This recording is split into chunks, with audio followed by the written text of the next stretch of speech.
6 slippery seals slithered silently ashore.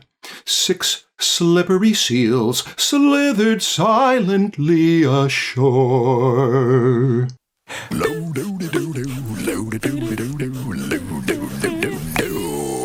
It's the Draftsmen Show. Yeah. Hello, Future Marshal here. Last week, Stan and I spoke about critiques, why to give them, how to give them, and we ran out of time, so this is part 2. If you haven't heard part 1, go check that out first. I will interject as Future Marshal, so don't be alarmed if my beard suddenly becomes more glorious. Let's pick up where we left off. Well, that was my everything for how to respond to critiques. The only thing I have left is how do I get useful feedback on my work? You mind if I start with this one? Yeah. The topic is how do I get useful feedback on my work? I said, yeah, I do mind. Oh, you do mind. No, I'm just kidding. That's right. You're the one who wants to tussle, and I'm the one who wants to be a fellow traveler. Yeah. And I even proposed that we should argue more. Yeah, you're the one that wanted me to argue. Man, I'm the wimp. Okay, let's start over. The question is, how do I get useful feedback on my work? Yes. The answer is ask for it, but I want to be more specific. I do something when I start a critique in a college classroom where we have an assignment, but there may be some subjective criteria. I usually start with the question, how do you feel about this? I ask, how do you feel about it? As an act of respect, so that I can know whether you're completely happy with it. And if you're completely happy with it, I might pick one thing out, or whether you're really down on it, and then I might pick one thing out. One will be to show you that it could use work on this. The other would be to show you that it's got some good things going on it. But it's a way of taking an emotional temperature about your feeling about this work. Now, once I've asked that, I might ask, what do you hope for it? And what do you not like about it? Now, I've gone from a general question to a more specific question. What is your motive? What do you want this to be? What's your objective? What do you hope for it positively? And what's getting in the way? And going back to the doctor analogy, these are ways to say, how do you feel? How do you feel in the morning? Do you feel different at night? How do you feel after a meal? How do you feel after you've had that conversation with somebody? And where are their problems? When are you not feeling good? And that helps me to get very specific about how I can help. That is my approach to a student who's coming in wanting feedback on work that I didn't assign to them. They just want feedback on their work. Those are probing questions. Now, the way I do it when there's an assignment is we go back to what were the criteria for the assignment. It was to do a stick figure skeleton of these animals and just keep them sticks where they don't have any three-dimensionality, but we're going to foreshorten some of those sticks. Now, we look at that assignment, then look at the work and say, did you do that? And if a student didn't do that, they just did contour drawings of animals and figured this is good enough, then we say, yeah, you didn't do the assignment, and I'm not going to really be able to help you here with what we're trying to do. The way you get good feedback is to ask questions, and the more specific the questions are, the more likely the person can help you. And if there was an assignment where the questions for the student were very specific, then we've already got a template of how the teacher can help you. And if there is not an assignment where it's just say, I'd like feedback, general feedback on my work, a teacher would be wise, I think, to ask, what do you hope to do with it? What do you feel uncomfortable with? And now we can see if we can help steer you toward what you hope for and away from the things that you're not happy with.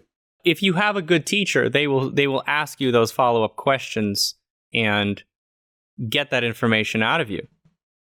But you can't depend on that. If you're going into an online community, a forum, you're just seeking feedback and you post something without really saying anything. I see this very often. Most critique requests on like Facebook groups and stuff come in and they say, feedback welcome. They say something very obvious like, did this figure drawing, I would like some advice. What do you guys see wrong with it? like that doesn't really help very much to give you a good critique. So again, a good mentor, someone who knows how to give good critiques, will ask the follow-up questions, get more information, but it will be helpful for you. It's in your favor to just provide that information up front. Yes. Make it easy to help you. Help me help you. Yes. Charlie, go ahead. Go ahead. Show the clip. I know. Help me. Okay. Now that's over with. It's in your favor to make it easy to help you. One thing I've said repeatedly is take good photos of your drawing so that people can see what's wrong with it. Good lighting, straight down, not from an angle. That's obvious. But also provide context. What were you trying to achieve with this? Is there something specific you're studying? Is there a specific video that you just watched and now you're practicing the concepts from that? What are those concepts you're trying to practice? Provide as much information as possible to the that is relevant to the person helping you. Sometimes it's even relevant to provide, if you're kind of new to the community and nobody really knows who you are, sometimes it's relevant to provide even bigger objectives, like what your career goals are. You know, introduce yourself. Say, I'm trying to be an animator. Or say, I'm trying to be a car designer. But yeah, I'm taking this anatomy course. And people will know, oh, okay, so maybe it's not important that we get your proportions correct, but your shape design a little more important. Yeah, yeah. You know, whatever. It's important to sometimes know your big picture goals as well as the specific thing that you were doing, hoping to achieve in that lesson. What were you practicing? Yeah. Also, what were you struggling with? Did you feel like you did something wrong? Or not necessarily even wrong, but something that was difficult for you that while you were working on this, and now you want someone to maybe help you get better at that specific thing. Just giving your final result doesn't give the person context of what do you need help with. You give us a figure drawing you did. There's so much wrong with it. It's obvious there's going to be so much wrong with it, and there's so many different paths we can go down that would be helpful for you. But if your main struggle while you were doing this specific drawing was proportions, there's no point of everyone saying your shading is wrong. Even though maybe your shading is more wrong than your proportions, let's focus on proportions because that's where your struggle was. Let's figure this thing out. Let's help you get over this struggle. And don't say what I said to my teacher once was, do you see anything wrong with it? Unless you're ready for that. Well, no, I mean, assuming there's nothing wrong with it just because you don't see anything wrong with it. Oh, yeah, okay. Yeah, I do get people messaging me on Instagram that will ask me, do you see anything wrong with this? But the answer is obviously yes. Now what? Do we want to get specific about something, or should I give you everything that's wrong with it? Like, my response would be so long if I literally just gave you everything that's wrong with it. And the amount of energy and time that it takes for a teacher to do that. There are some teachers who just save the energy and time by just saying, it sucks, you don't know what you're doing. And it wasn't any difficulty for them except to violate the relationship and any kind of propriety in the relationship. But I think that, the place to ask for feedback is where it's meant to be. Don't ask the doctor at the in the grocery store, hey, can you take a look at this? Yeah, true. I mean, asking on Instagram, like in a direct message, is fine. I think that's okay. Like the people that don't want to help, they just won't respond.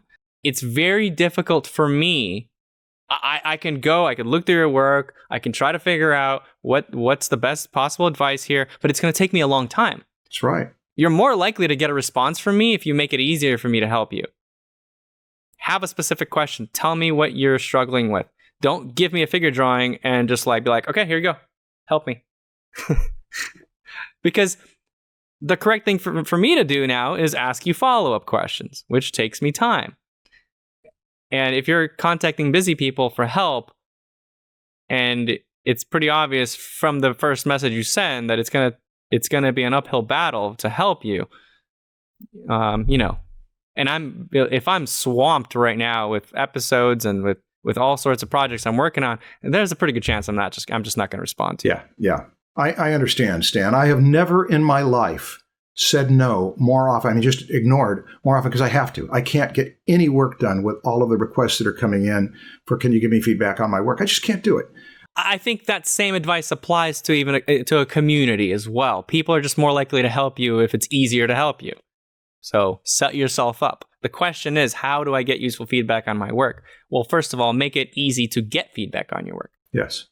So another example of information you can provide is, how long have you been practicing this form of art?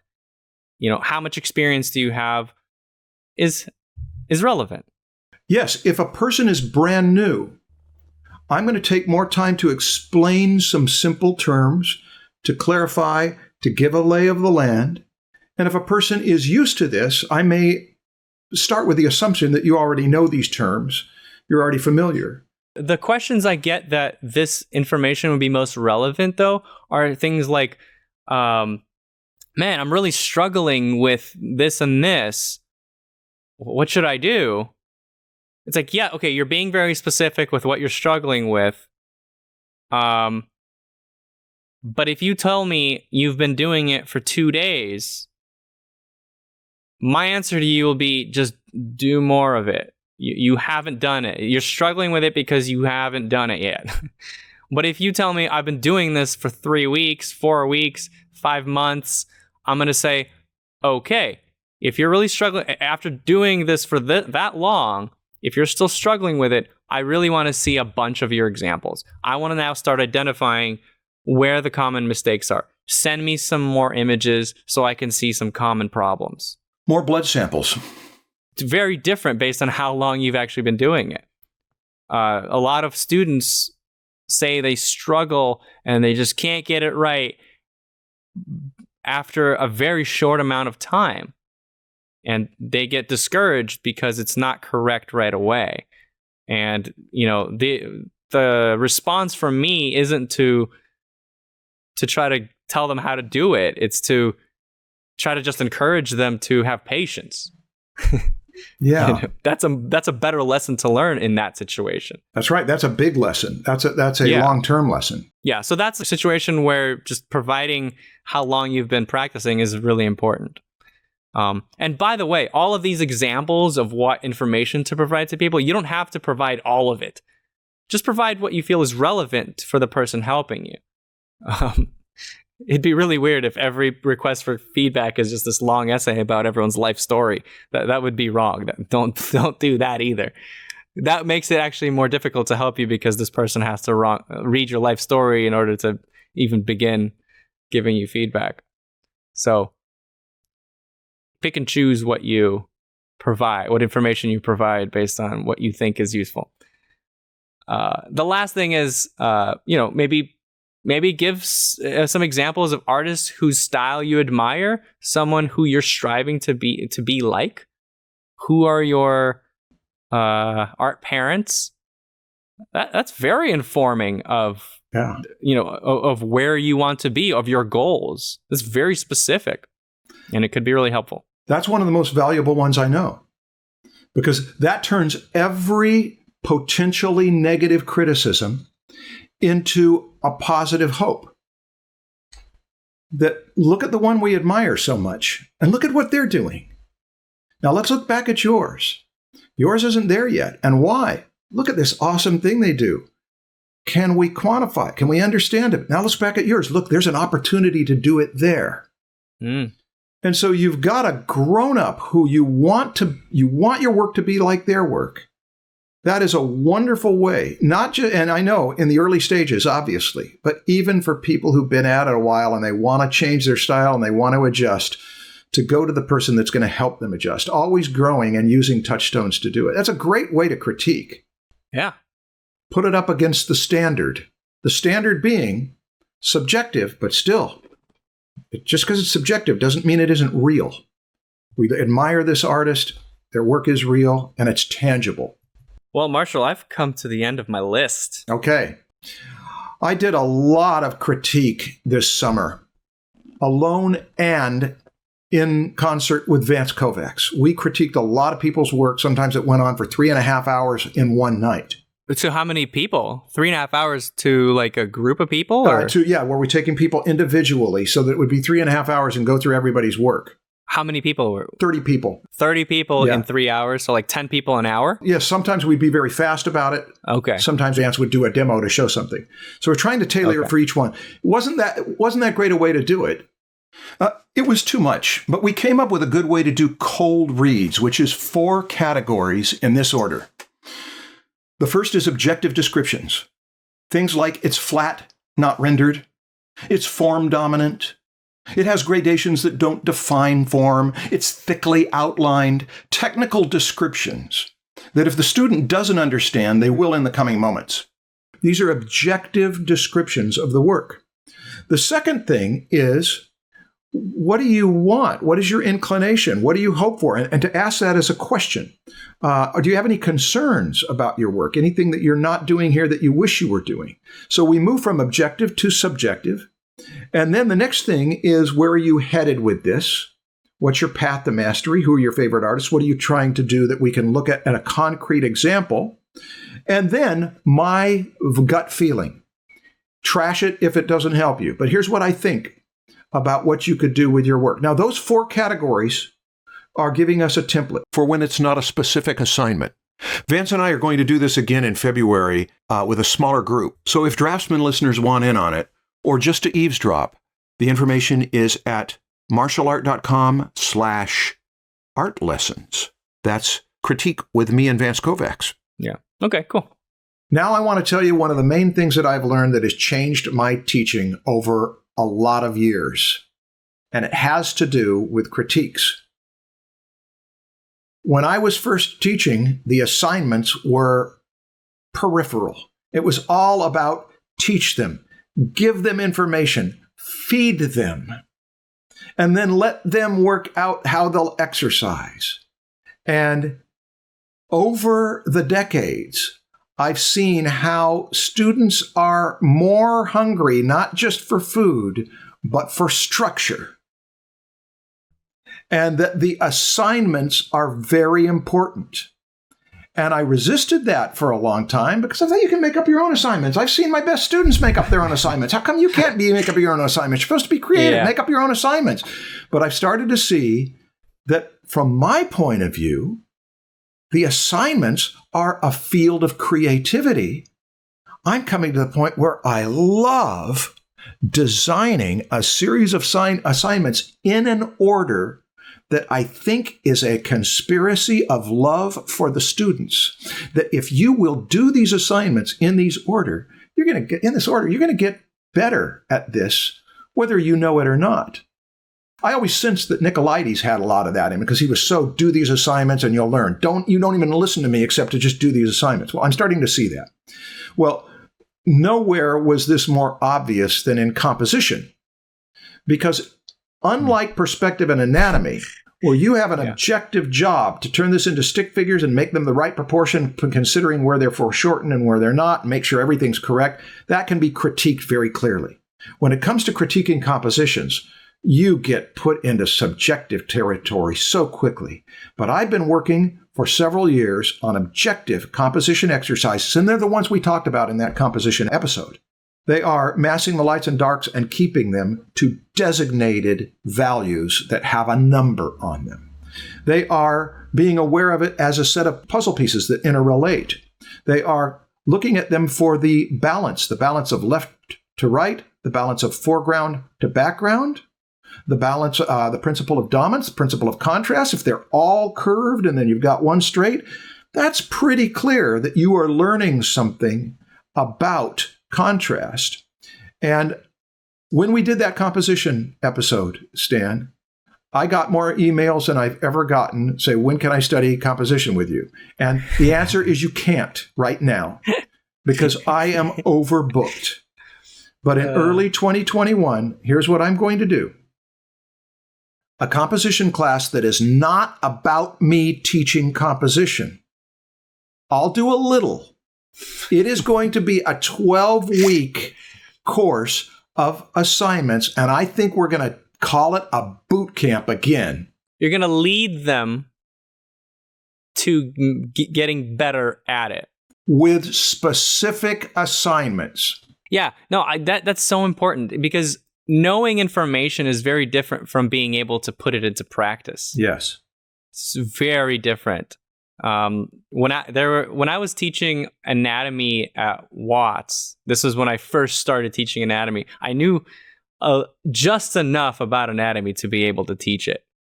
There were people taking my anatomy class that knew more about anatomy than I did. Mm-hmm. Actually, there was like a surgeon, I think, that was taking my class, and he knew more about the very specific details, but he could not apply it. Mm-hmm. And I could just see, that's where I learned that big difference right there. I was like, man, this guy's so knowledgeable, but when he starts drawing, it just looks all wrong. Why is that? And it's literally that. It's information does not translate to better drawings. It's true. It's actually putting in the work to figure out how to put that on paper to look good. Right. And I think I had the same problem that you just described. My early courses didn't have assignments. Well, I don't have that many courses. My portrait course didn't have any assignments. Mm-hmm. They were just YouTube videos that were, that had some information. And then my figure drawing course gave them assignments, but they were more like literally do the thing I just did in the video. Mm-hmm. And then my anatomy course is a little bit deeper. It's a little bit better than that, where I give them a bunch of information, but the assignment is putting it into practice in a real drawing. It's not literally do what I just did. But my drawing basics course, which is coming up next, is I'm not even calling them assignments anymore. What are you calling them? Projects. Because they're a much bigger part of the course now. I provide less information per lesson and more projects along the way to practice that information. Yeah. To make sure that you understand this piece before you move on to the next piece, rather than bombarding them with too much information and then just say, go draw something and put it into practice. Yes. So I went through the same experience. Yeah. And this is a big move right now in the transition to online teaching through colleges. It's been around for a long time. It's called PBL, Project-Based Learning. It's what I understand that Gobelins, that school is that you go in there and you work on a project and you learn how to play different roles in the project. And it's an efficient way to learn because you've got to learn in the real world doing it. I'm really excited about project-based learning. But then some of these projects do end up being pretty much what we've always called assignments. Yeah. Because you are going to do a whole bunch of thumbnails at a certain amount of time, and you're going to turn them into these puzzle pieces, and you are going to do a whole bunch of charting pathways through to see this kind of thing. But I have never been more excited about designing assignments to see if they can make the students' time this week as well invested as possible, and that we don't work in class. It's going to be the coach saying, go out, do these drills, videotape them. Let's take a look at how you did, and we'll give you feedback. Now, here's another set of drills to help you on the next one. Or the editor of the newspaper talking to the journalists, saying, go out and get those stories, and let's come back here and let's hear what you've got. And let's hear how you got a great story. How did you get that story? How did you get in there to get that interview? It's going to be very much we meet once a week to then be charged to go out and do the projects. So the critiques then have specific criteria. There doesn't have to be a lot of time spent on them because the time is spent on doing them and then seeing, did they come up to a level? If they did, great. Now we're going to move it to another level. Yeah. And I want to see how this goes so that I can keep adjusting, but I want to see how it goes by just making the class built more around the projects than around the teacher's lectures. My Drawing Basics course has projects which have a little bit more flexibility in what they do with it, but I also have exercises and warm-ups. Yeah. Which are more, very specific, like fill a page with lines or whatever, something like that. Warm-ups are very quick, something you could do for the first 5 minutes before your session, just warm up your hand. That actually helps you improve. Yeah. Build your dexterity, things like that. And then exercises are things that you'll spend a little bit longer on, but they're not projects. This is you're doing something very specific to improve as well. But the projects is more like, okay, we learned something about shape. Now design some characters and put this into practice. That's more of a project, Yeah, I do. I know what you mean. There is a difference. Yeah. We're trying to find our terminology, but I do like the word projects because it gives that feeling of we're going to build a tree fort. Yeah. We're going to dig a hole and see how deep we can get that down there, and enough to where we could hide and make a little camp in there. Those things bring back the energy of what you're going to do for the summer vacation. Do you know about the 6 thinking hats? Mm-mm. Edward de Bono wrote a book that I read called Lateral Thinking. He also wrote another book that I didn't read, but it's about the 6 thinking hats. Each hat is a different mode of thinking. For example, the blue hat is the hat I put on a lot. Let's get the overview of this. What's the order we're going to go in? It's thinking about how we're going to talk about this. The white hat is the neutral objective hat that says, let's just look at the facts here. The red hat is the emotional subjective response. Here's my gut impulse. There's also a yellow hat, the optimist's hat. The black hat is what could go wrong. What are the pitfalls? How might we waste our time on this project? What could get us in trouble? The green hat is let's brainstorm ideas. Let's see how many ways we could solve this. They are each a distinctly different thinking mode. And each one is useful, and you can change hats during your process. Well, I think that's what we were trying to do with critique. Hi, another Great Courses Plus commercial from me. If you love studying creativity and the hope of doing better next round, I'm involved in Gerard Puccio's The Creative Thinker's Toolkit. This is a great big overview of creativity, showing us how much more we know about it now, and offering tools, research-based confidence-instilling tools for those of us who want to get better at coming up with worthy ideas. He points to components you may not have thought about, like environment, leadership in teams, and one thing that Stan and I have talked about, making the project visual and solving problems by finding connections. I'm enjoying this course. I like it enough to wish I was in it as a class with students, Gerard explaining, we applying, growing our skills. If you would like it for free for 1 month, not just this course, but all of them, go to thegreatcoursesplus.com/draftsmen. I love these courses. If you share that interest, look at their catalog. This is a love of knowledge place. thegreatcoursesplus.com/draftsmen. This episode is sponsored by BetterHelp. Do you feel depressed, stressed, or anxious? Well, BetterHelp and their network of over 3,000 US licensed therapists might be able to help you. BetterHelp is changing the way people think about therapy. Before they came along, you would have to book appointments, drive to an office, and lie down on one of those weird couches. But now you don't have to worry about that because BetterHelp takes everything online. Sessions are conducted by secure video or over the phone. And if talking is not your thing, you can even chat or text with the therapist you choose. Right now, BetterHelp is offering all Draftsmen listeners 10% off your first month with discount code DRAFTSMEN. To get started, go to betterhelp.com/draftsmen. Simply fill out a questionnaire to help them assess your needs and get matched with a counselor you'll love. That's BetterHelp, HELP.com/draftsmen. All right, I'd like to propose a potential order to use 3 of these thinking hats for self-critique. I think that if you can adopt these roles effectively, you hardly need a teacher. I like the order of blue, white, and red. Blue is big picture. What are we here for? What are we trying to do? We start with questions, and the big question is, what is this all about? That's the blue hat.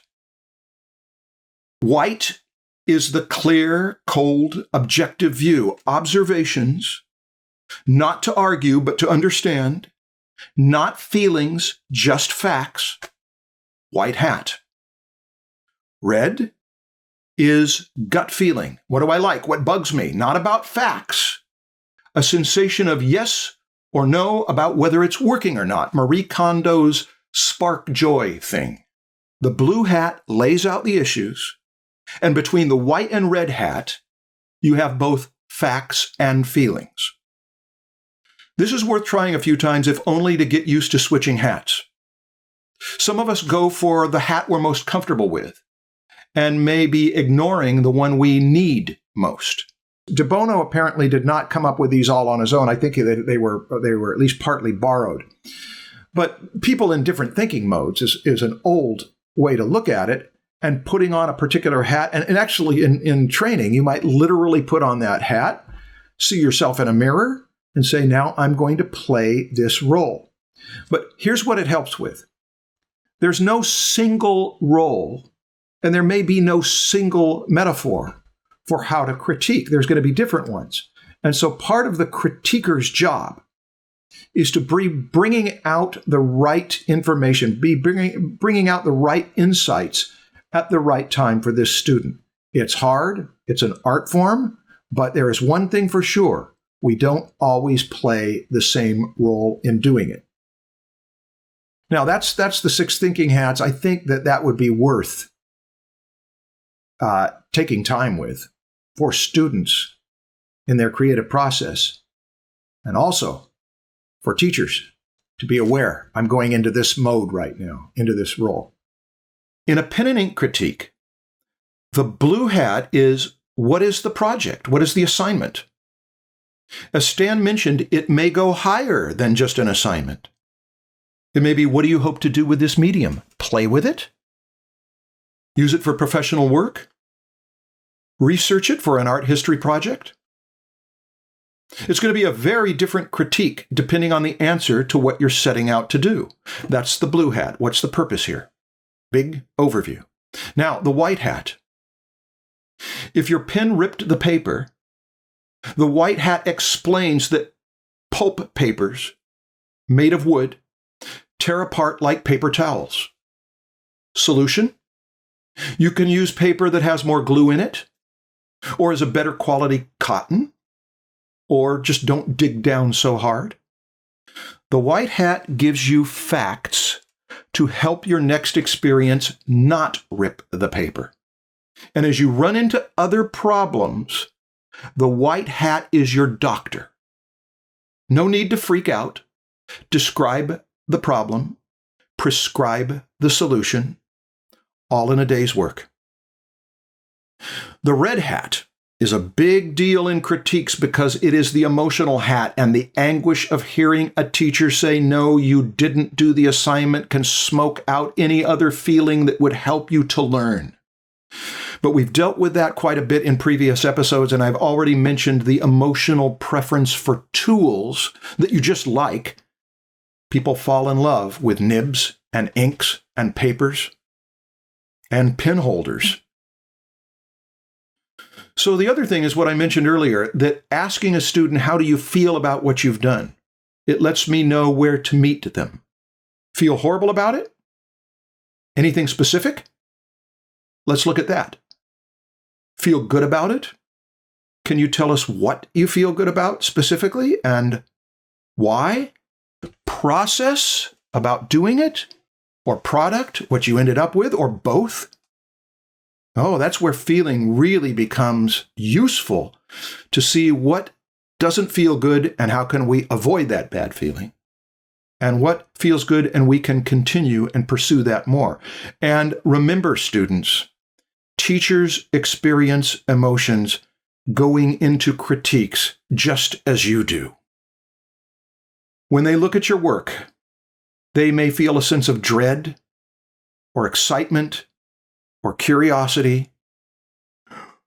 We want to navigate toward the best feeling possible. By the end of a critique, and in Red Hat language, that would be enthusiasm, passion for the project, love of what I'm going to do with this pin in the next few hours, and excuse me for not sticking around for the rest of class, but I've got to run, and I'm ready for it. I think of Josh Brolin's character, Eddie Mannix, at the end of Hail Caesar when he's in the confessional, and the priest is trying to instruct him. And he doesn't have time for it because he's got it. God wants us to do what's right. Yeah. Yeah, of course he does. The inner voice that tells you what's right, it comes from God, my son. Yeah, I got it. That's his way of saying that. Yeah, I got it. All right. Blue hat, it's about the project. White hat, it's about the problems and solutions. Red hat, it's about how do I feel about this and how can that help me to do better and feel better. Now we move into the green hat. Big thing with the green hat, we talked about it in the composition episode. The picture as something else. The picture as a crate with stress points in it. The picture as a window with perspective play. The picture as a scale. Picture as feng shui design, as battleground, as a meal. Some of us have the green hat in our habits, and we can use it anywhere in this process. But with pen and ink, a common one is swordplay. Choreography is another one. That it's a dance on the page, and if the dance moves are coming out really difficultly, an audience can feel that. A viewer can sense this, but that could be done consistently throughout the piece to where the awkwardness is a motif in the dance. Even comparisons of pen and ink technique to woodcuts and engravings. They aren't woodcuts, and they're not engravings. But they have so much in common with woodcuts and engravings that a pen and ink artist can learn a lot with the green hat thinking of what to compare this piece to. The white hat is math. The green hat is metaphors. That's a big part of creativity. It helps in critiques to liken the work to something that gives you ideas about it. And this is a big topic in a composition class. Making comparisons. Now, in a critique, the black hat, the difficult hat. It asks the hard questions like, should I start over? And more than we want to admit, the answer is yes. J.C. Leyendecker was sort of famous for that. Oh, Baron Story has a speech about the waste of time of tweaking, that pruning and starting over is the most important thing you can do. That is an important black hat question. Is it worth it for me to keep working on this, or should I just start over? But it may be that we can fix the piece. But this is where we go negative on the work. What are the problems here? The audience may go negative on the work. So this is where we consider it before the audience does. Then, so as not to leave on a negative note, the yellow hat leaves us on a positive note. And one last point about this yellow hat and how it relates to critiques. I think it may be easier for me as a teacher to have hope for your work when you don't. And I want to explain why. I call it the Dear Abby phenomenon. Dear Abby, the advice columnist, maybe it was her sister, Ann Landers, but asked about how you've had all this success as an advice columnist. How did it happen? And she said that the secret was distance. Emotional distance. No emotional involvement. When you work on a piece, you know how hard it is. You get lost in the complexity of it. A colleague, a mentor, a teacher may be able to look at the work with the non-involvement of an advice columnist and help you see it freshly. Not if you're really confident that it's going well and the teacher knows that it isn't, but if you're wondering, is there hope for me?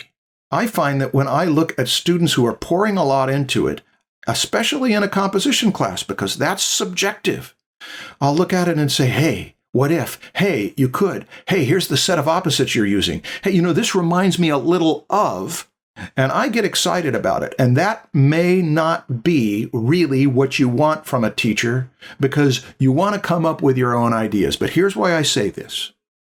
An armchair quarterback has an easy job. It's hardly admirable. And yet, the person watching from a distance may have a view of the play that can help you see the potential for this play. There they all are. The yellow hat charges you to go out and shine. I hope your teachers do that. If not, prepare yourself. Come in with questions for them. If you're a teacher, make note of the hat you play most naturally, and then compose the colors to best help the students. 6 hats may be too much to keep in mind for a critique, but those 3 hats in that order. Blue hat, big picture, lay of the land, the whole map. It's a good way to start. The establishing shot in film. In lecturing, it's here's what we'll cover. In a book, it's the table of contents. In a critique, it's what's the problem. Big view, blue. White is the view without feeling, without passion, facts, not opinions. White, no blood. Just the vessels, understood like machine parts. Red is the blood of emotional response, feeling. It's what Malcolm Gladwell amplified in his book Blink when they happen in flash moments. They are the meh or the yeah that comes out of our blood reactions. Now, that's the simplest order I can recommend. Start with the big picture, then give the facts, then run with the feelings. Some people can only criticize. Not only others, even themselves. It's like the immune system attacking the body. The black hat is valuable, but not when it overtakes the project. Some people can only praise. They may be afraid of being disliked. They can be nice, but they offer no help when we're failing, and they say, it's fine. Black hat of criticism, got to turn it off at some points. Yellow hat of optimism, got to turn it off at some points. Green hat of making comparisons, I'm told that when you can't turn it off, it's a kind of mental illness, only being able to see analogies. But so is the white hat, only being able to see facts. G.K. Chesterton said, a madman is not someone who has lost his reason, but someone who has lost everything but his reason. Each hat helps balance the other. But the worst kind of critiquer may be the one who cannot get at any of these hats other than their own opinions, which is my opinion. But I'll say one last thing about this. There's another side to my opinion.